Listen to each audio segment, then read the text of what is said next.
Шайтанның азғыруымен келетін күмән мен күдіктен арылғыңыз келсе, осы көркем есімді қайталаңыз. المقسط المقسط المقسط Әділетті. Алла тағаланың ең үлкен нығметтерінің бірі ол иман нығметі. Дәл сізді қаншама адамның ішінен таңдап иман сыйлады. Егер сіз Аллаға сенсеңіз, сіз Алланың таңдаулы құлысыз.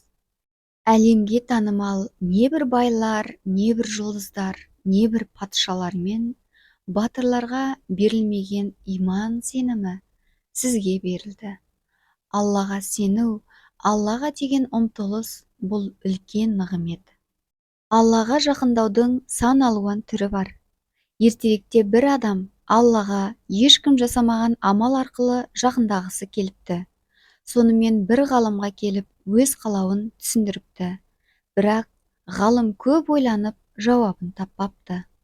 Намаз оқып жақындағандар бар, ораза ұстап жақындағандар бар, зекет беріп жақындағандар бар, истихфар тілеп жақындағандар бар, тәубе етіп жақындағандар бар. Сен де солардың жолына түс депті. Әлгі адам бұл жауапқа қанағаттанбай тағы бір ғалымға келіпті.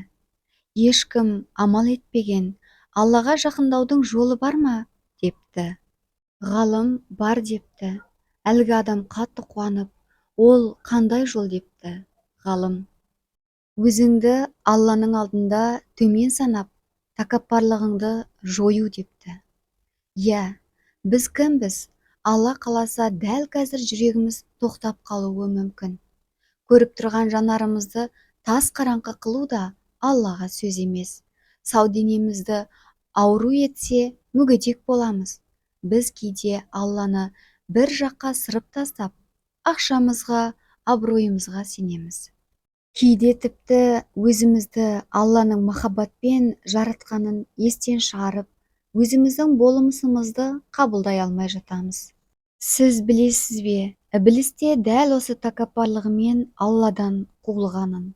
Ол бүкіл періштелердің ұстазы бола тұра, қаншама ілім-білімнің иесі бола тұра, өз болмысын мойындамай, тәкаппарлығымен Аллаға қарсы шықты.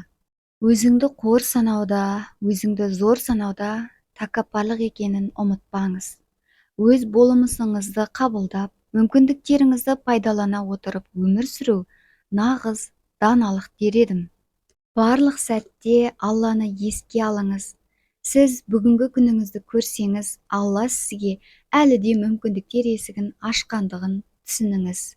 المقسط Осы көркем есімді көп қайталаған адам шайтанның азғыруымен келетін күмән мен күдіктің барлық түрінен аулақтайды.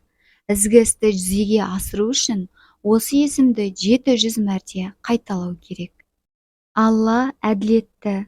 Алланы тануды Алланың көркем есімдерін қайталаудан бастайық.